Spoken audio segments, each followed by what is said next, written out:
امروز اومده با یه چالش متفاوت، چالش خیلی خوشمزه، بازم با این دوتا. بچه ها نظراتتون رو بگین. به و این چالش همش گوشته. رضا نوبت توه. علی نظرش گفت، بریم سراغ رضا. همشونو میخوام بخورم، همشونو با همزمان میخوام بخورم، همشون گوشته. بچه ها کاملا واسه این بازی بیقرارن. یه بازی کاملا متفاوت، بازی خوشمزه ای تو راه داریم. قراره که چیکار کنن؟ قراره که چشم بسته اینا رو حدس بزنن که چیه. قانونش چجوریه آقا؟ این نیست که بیاد قشنگ حملش بکنه، باید لمسش بکنه. یکم که لمسش کرد حدسشو میزنه، اگر حدسش درست بود اون خوراکی مال اونه. خب من به بچه ها نفری 2 بار فرصت میدم. بچه ها اوکیه دیگه؟ 2 بار اوکیه؟ نه اوکی نیست، بیشتر میخوای پس؟ خیلی خوششتان بچه ها. رضا 2 بار اوکیه؟ بله. رضا قانع تره. خب نفری 2 بار بهتون فرصت میدم. آقا شما لمس میکنین، حدس میزنین، یا مگه دوست داریم میتونیم آقا 3 بار فرصت بهتون بدم، چون 6 تا خوراکی داریم 3 بار بهشون فرصت میدم که آقا از این 3 بار دیگه بتونن، مثلا میگم این 6 تا رو کامل بتونن دست بزنن. موافقین؟ یعنی همشو بتونی لمس کرده باشین 6 بار دیگه. آره. رضا دوست داری همشو امتحان کنی؟ ها. خب اشکال نداره، بهشون ارفاقو میدم. 6 بار، دوتاتون با هم البته 6 بار، نفری 3 بار وقت دارین که این چیز خوشمزه رو لمس کنین. خب بزنیم بریم ببینیم چی جوریه دیگه.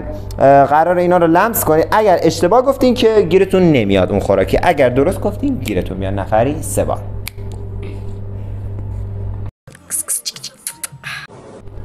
خب من این چالش رو راستش گذاشتم که بچه ها یکم لمس بکنن خوراکی ها رو، خوراکی خوشمزه‌ای که گرفتیم و میگیرن زیرش، مثل این چیزی که الان من گرفتم، یکمی لمسش میکنن و حدس میزنن که آقا اون خوراکی چیه. اگر که درست گفت که گیرشون میاد. همونطور که گفتم 3 بارم فرصت دارن. خب بچه ها من الان اینا رو جابجا میکنم برای که تقلبی صورت نگیره.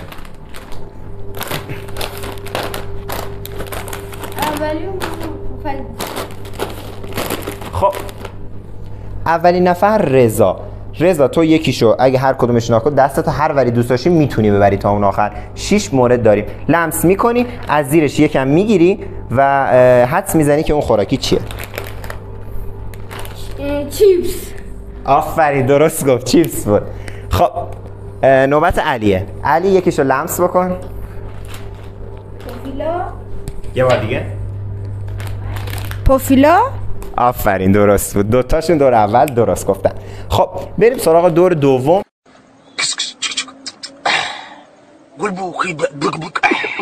من دوباره اینا رو جابجا میکنم.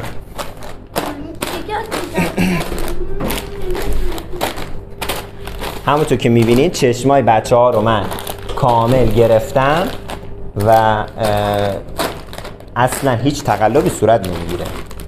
خب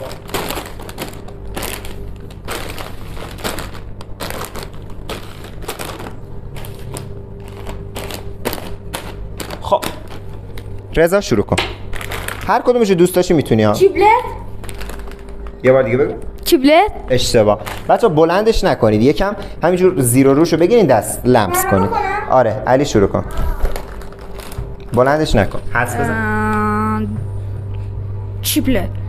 اشتباه، چیپلت نبود. خب بریم سراغ دور دوم.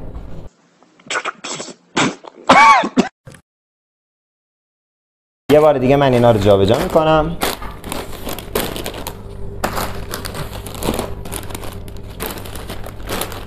خب بریم سراغ دور دوم، دور سوم. خب رضا شروع کن. هر کدومشو دوست داشتی، اصلا دوست دار اوور لمس کنی، اووری ها رو بردار. خب یکم لمس کن. نگفتم بردارین. یه بار دیگه وایس من جابجا کنم اینا رو. خب رضا الان هر کدومشو دوست داری زیرشو بگیر، لمس بکن، حدس بزن. آفرین، چیپلت بود. آخر رضا کار خودتو کردی. خب نوبت علیه. علی برو.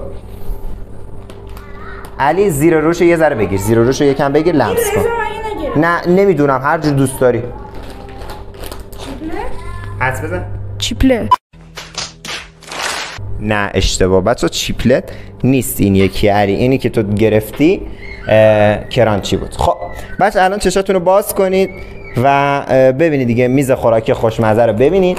خب رضا چیچیا گیرت اومد؟ یه دونه چیپس دیگه. چی؟ چیپس من گیرم. نه دیگه علی تو چیپس رو حدس نزدی و چیپلت گیرت اومد. خب نوبت علی توه. علی تو کدومش رو درست حدس زدی؟ یه دونه درست حدس زدی. تو پوفیلا رو درست حدس زدی. خب پوفیلا میشه واسه تو، چیپس و چیپلت واسه رضا. مرسی که چالش رو دیدین، خیلی چالش خوب بود. بچه نظراتتون رو بگین چجوری بود بازی؟ خوب بود، همه خیلی هم حال داد. آفرین. خب علی تو نظرت چیه؟ چالش خیلی خوبی بود، از اینجور چالش بازم با هم بریم. حتما دوباره میریم. خب بچه ها مرسی که فیلم ما رو دیدید. حتما منو حمایت کنید، سابسکرایب کنید، لایک و زنگوله یادتون نره. تا دیدار دیگه، خدا نگهدار.